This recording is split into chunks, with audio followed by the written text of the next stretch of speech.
Hi, I'm Daniel and welcome to this week's episode of the news.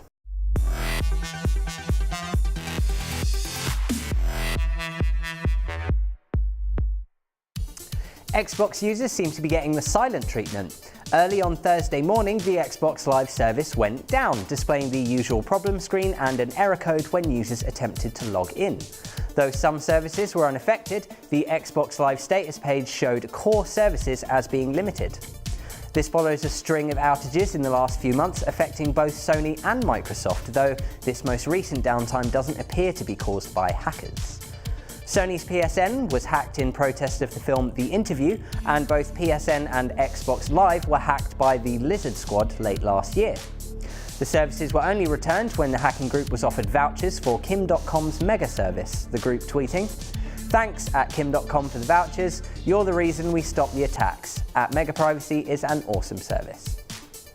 The outages seem to have been solved quickly and all services, except the IGN app, were up and running at the time of recording, but keep an eye on the Xbox Live status page if you encounter any more problems. Have you heard? Sony has a new love interest and it's breaking up with Music Unlimited. Sony has partnered with Spotify to bring a new music streaming service to its consoles. Initially launching on PS3 and PS4, the service, called PlayStation Music, will replace the current Music Unlimited service, which closes its doors on March 29th. Users with an active subscription will get up to 30 days free with Music Unlimited before it closes, though. The new service will allow users to link their existing Spotify accounts, maintaining playlists and songs. It will also allow users to upgrade to Premium, required to be used on the system, and will be usable in-game. As PlayStation Blog puts it, "Want something heavy and rocking for an intense Destiny raid? How about some old-school hip-hop while taking the field in Madden NFL? With more than 30 million songs and 1.5 billion playlists, Spotify on PlayStation Music has it covered." The service also more than doubles the amount of countries that Music Unlimited was available in, from 19 to 41, meaning more availability for more gamers the world over. So, no, that's not your console sound card feeling nostalgic, it's just your chiptune playlist. The way to any woman's heart is GB-ROMs. No, wait, that might be 3DSs. Anyway, an exploit has been discovered on the 3DS that allows users to play Game Boy Color ROMs. It's said to work on all firmwares, but not for those who own a new 3DS, and it will likely be patched in a firmware update, as it's possible the exploit breaches copyright law.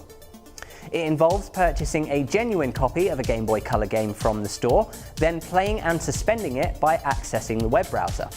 If a Game Boy Color ROM is then downloaded, it will be playable on the system, apparently accessing the 3DS's software emulation. This is the second exploit discovered in recent months, with Nintendo releasing firmware in December that blocked the Ninja Hacks exploit, which allowed players with a copy of Cubic Ninja, an obscure Ubisoft title, to install custom firmware to the device. While the exploit is relatively minor and it's hard to see how anyone's getting hurt financially from playing some out-of-print games for nostalgia, it is a potential route into the system unintended by Nintendo, and so will likely be closed off soon. Oculus has some first-date butterflies. The company has added another market to its target, and it's the world of visual storytelling. While the company's main focus with the Rift device has been games up to now, they are ready to explore interactive storytelling as a potential future of the VR as a medium. The Oculus Story Studio was formed to be the next step in filmmaking as a natural progression. As film went from black and white to sound to color to CGI and 3D animation, so the company says, is VR the next step. Producer Edward Sarchi says, "Our goal is to make art and to show people that virtual reality is an art form." The studio plans to release 5 films this year, each exploring a different emotional aspect of the medium. VR has the potential to increase presence, the feeling that someone is a part of the action, meaning VR storytelling could be the best way to take in a story in terms of its immersive capabilities.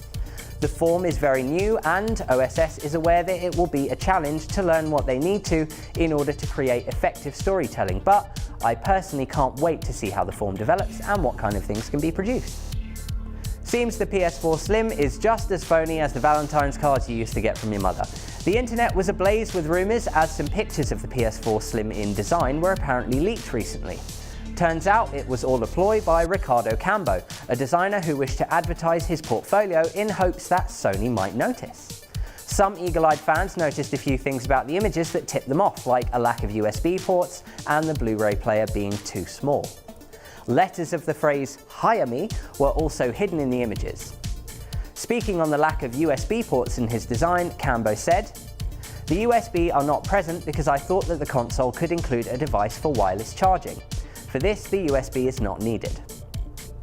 While the design isn't real, it's nice to see he actually considered what the new design might include, though the dimensions of the supposed new Slim would leave no room for the disk drive, a touch Cambo says he added to sow doubt in an attempt to lead to his portfolio in the hopes of being hired. Just another part of his marketing strategy. Well, that's all we have time for. Are you sad that there's going to be no PS4 Slim yet? Will you be getting your illegal and naughty fill of Game Boy Color ROMs on your 3DS? And what ideas would you have for a VR movie? Let us know all this and more about what you think in the comments below and via our social networking pages. Tickle the unicorn to subscribe. If you missed our last video, you can catch it here. Don't forget to like us on Facebook and follow us on Twitter. Thanks for watching. See you next time.